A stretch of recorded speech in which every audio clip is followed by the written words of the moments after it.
Let's begin our conversation by addressing issues of growing housing deficits in the country, despite the increase of private sector players in the industry.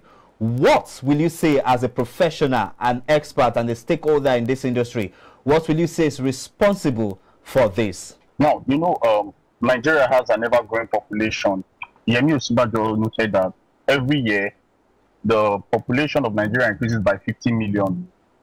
And by 2050, the population would have grown to 400 million persons.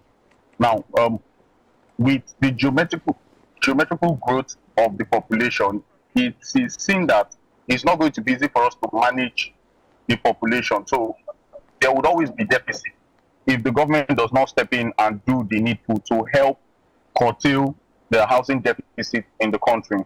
Talking about government intervention in your sector, in what way do you think government can play a critical role to help private sector players to bridge this housing deficit gap? Now, the real estate sector is very capital intensive, and most of the private investors don't have access to funds. Now, when you go to commercial banks, they give you which private sector individuals can use to make available. Then it would also make they will make it affordable for commons. They are the end users. They are the ones that eventually get to pay for this house.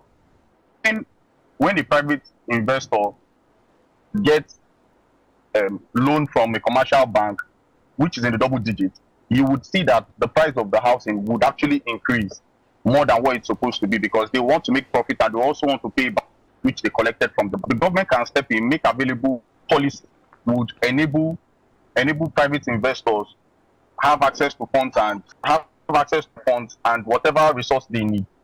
It will help the real estate sector in a very, very huge way.